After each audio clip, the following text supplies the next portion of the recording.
welcome back to my film and TV channel. Hope you're all staying safe and well. We're going over to Netflix today, yes, for an action comedy film. Yes, I think we've gone down this track before. It's one of those films I started watching it. I had to think, have I seen this before? Because, of course, certain characters, certain actions in it are very similar to what we've seen before, but I'm an old grizzled watcher, aren't I? So it might have an appeal to a younger audience, which it probably does actually. I'm going to have a look at something called Back in Action, which is 114 minutes, which is quite long, 12 certificate, directed by Seth Gordon from a script he co-wrote with Brendan O'Brien, and the film stars Jamie Foxx, the wonderful. She's back for more. She's back for more. You thought just when she thought she'd escaped, they drag her back in. Cameron Diaz is in this. Andrew Scott, Jamie Demetriou, Kyle Chandler, and Glenn Close. Yes, a bit more of some of the accents in a moment, which I don't usually worry about until I get annoyed by them, and then I do worry about them. The film was released by Netflix on January the 17th, 2025. I'm doing this review, 11 days later. It took me a little while to get around to it. I kept seeing it and thought, should I watch it? And saw some rubbishy reviews on it, and then I saw some okay reviews on it, so I thought, yeah, I'll watch it. It's about former CIA spies Emily and Matt, played by, of course, Foxx and Diaz. Have now got teenage kids grown up, so they got out of it. They managed to get out of the spy game for reasons which will be shown to you within the first 10 or 15 minutes, and then are pulled back, unfortunately, into the espionage and danger of it all after their secret identities are exposed. Right, my thoughts on this, I sort of mishmash a bit as I sort of was watching this, I was writing little notes down. I do like Foxx and Diaz. I don't necessarily believe the chemistry works as a twin set, though, although a lot of people do, so it might just be me, might be just in my opinion. They're not exactly Pitt and Jolie, are they? But let's be honest about that one. I think I'm going back about 20 odd years then with Mr. and Mrs. Smith. We even have Irishman Andrew Scott doing a posh English accent to add embarrassment to all of this. He can do English perfectly well. I've seen him in many things, but not particularly this accent he was asked to put on. But hang on, strap yourself in, because we've got Glenn Close to come later on. Now, not sure this is generally the reason that critics are having a downer on this, the accents, etc. I think it's more the by the numbers storyline that's annoying the critics. Yes, the ex-agents tried to live the normal life with angry teens. Oh, well, sort of not too angry, actually. Did make you sigh, I suppose, that we've seen it all before. But did we get anything to make us go wow, or perhaps smile? Perhaps a trip to England will liven things up, improve things. Though I think they mentioned, although I might have misheard it, I wasn't going to rewind. I might have misheard it. I'm sure they mentioned Manchester United, but almost made me go for the off switch. But I hung on in there. We get a full English breakfast with looked like, well, I think it was scrambled eggs, but it looked like mashed potato to me. I don't know. Anyway, the pain continued. It could have been a little chef. I'm not too sure where they got the full English. It wasn't the nicest presented one. And yes, you can call 911 in the UK, and it automatically goes through as a 999 call. So for non-UK watchers, that's just a bit of clarification on what was said in the film. So, will English lady Glenn Close rescue this? Well, I'm British, we don't hug was one of the first things she said. Well, of course, it depends what sort of British you are. Glenn Close's posh English accent is up there, probably with Van Dyke's attempts at Cockney back in the day. Awful. As far as Glenn's toy boy, played by a guy who does a lot of comedy in the UK, although I've not seen much of him, Jamie Demetriou, it just gets worse. I don't know what accent, I don't know where he was from. I have no idea what accent he was coming up with. The twist in the plot, yeah, good guy who's bad. Well, there's a few good guys that could be bad, but I'm not too many spoilers on that one, because there's quite a few good guys, and you'll find one that's a bad guy, which we always will. We probably saw it coming, though. You'll see it coming fairly early on. A lot of negatives there, but there are positives. It was a good penalty.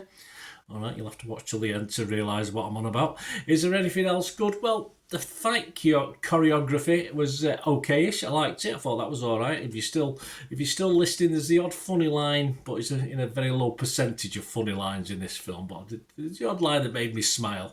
Could have been wind, but I think it made me smile. And if you're a fan of Foxx or Diaz, there's still glimpses of the old Old tender, vulnerable Diaz from from Mask, where I first saw Cameron Diaz, of course. So you see bits of that, and of course, if you're Glenn Close fans, you might be impressed, but I doubt it with that accent. 114 minutes, though, it's too long. Lose 30 minutes on the cutting room floor, and this is an okay formulaic afternoon watch whilst you're checking through your social media or doing the weekly ironing. I think this is the level we're at with this one. So who agrees, who disagrees? Well, there's a bit of a split, actually. I'm not saying the public is enthralled by it, but they certainly give it more credence than the critics. Christy Lemire from Roger Ebert, she scored it 25 out of 100 on Metacritic. She said, back in action isn't as obnoxiously soulless as Red Notice. Probably, I didn't mind that actually. Slightly better, I don't know. Can't remember now, I've watched that many. But it's firmly within that subgenre of glossy globe-trotting action pictures you can stream while you fold your laundry. There you go, she's got to the same opinion. It all feels so cynical. I actually copied that without actually reading it, so just a coincidence, guys, I promise you. Ty Burr from Washington Post give it 50 out of 100. He was sort of agreeing with what score I'm more or less giving it. There's just enough bite there to give the star something to work with, and Diaz especially responds with joy of the well-rested. She does, if you enjoyed herself. But the critics, 25% of the 77 critics were impressed, so that left 75 that weren't. An average rating of just 4.3 out of 10 on Rotten Tomatoes, 19 fresh and 58 rotten. Consensus, it's good to have Diaz and Foxx back, but they deserve a warmer welcome than this rote action comedy. It probably is. Metacritic, the average is only 46 out of 100 based on 23 critics. But as ever, yes, the public, not as critical. For a younger audience that might be putting these reviews together, I don't assume many old buggers like me put reviews on Internet Movie Database, want to feel extra important. And I think a younger generation who haven't been round the block a few times, perhaps there's enough in here to give it an okay mark. The Rotten Tomato users were okay, 3.1 out of 5, that's not bad.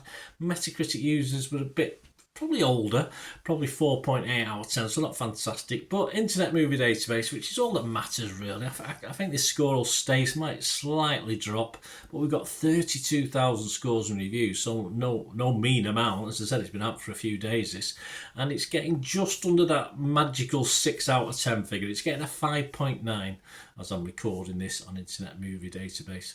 So there you go. So not as critical as the critics. For a grizzled round the block me, I would on Rotten Tomatoes. I'd have to be fresh. I couldn't be negative. I couldn't be rotten on it because it's okay. It is, as I said, while I'm doing other things on my phone, I can watch it in the background. It's fine. I would be mixed on Metacritic. I can't be totally positive or totally negative. And I'm just going to give this my minimum score, and my minimum score is 5 out of 10. Any less than that, it doesn't get a mark. So at least it warrants a mark, but as I say, I'm not going to wholeheartedly recommend you give this a watch. But let me know if you do. Let me know what you thought. Did you do it? Did you watch it while you did the ironing? I say, and let me know. Test for you. What was I banging on about with the penalty? Anyway, let me know in the comments, guys. Great to hear from you. And please check out all my socials. And of course, if you want to help support the channel as well, guys, I'm always after help and support going forward. If you want to do any of that, contact me or help support the channel. Just please stay watching and listening. Right, a quick shout out before we go for my sponsors at the moment. Piat6505, they've got a little eBay shop. And they sell movie posters from the 1990s and 2000s. Some great films, some great actors. So please check the link in the comments section below and you'll go straight to the shop. I dispatch everything between 24 and 48 hours. So if you see anything there, you want to order it, you can also mention my name. I mean, they are sponsoring me, so I do my little deal as well. So you can get 10% off. If you buy anything, just mention me, just say Bernard sent you, and they'll give you a 10% reduction on your order price. My thanks to Piat6505. If you're interested in sponsoring the channel yourselves, guys, supporting the channel by sponsorship, just let me know. My socials are on screen there, so just contact me about that and we can have a chat. Other ways to help me out, guys, if you watch the ads, if the ads on this YouTube ads, that helps in a very little way, but it all helps. It all, watch the pennies and pounds look after themselves, they say, don't they? Or the pennies or the 10p's look after themselves. But if you watch the ads or follow the links on the ads as well, that's always a nice way. to support the channel if you sort of hang on for it. I've done that. I watched other people's and followed the ads, just something I fancied, which does happen from time to time. Of course, you can support me by pushing that subscribe button as mentioned earlier, and that, of course, pressing the button so you know when these vlogs are coming out. And of course, I'm always interested in your opinions, and of course, if you can give us a like, that'd be wonderful as well. So thanks for watching, guys. Hopefully I'll join you very, very soon with something else. Until we meet again, I'll never ask one thing, don't I? Please stay safe, everyone. Bye for now.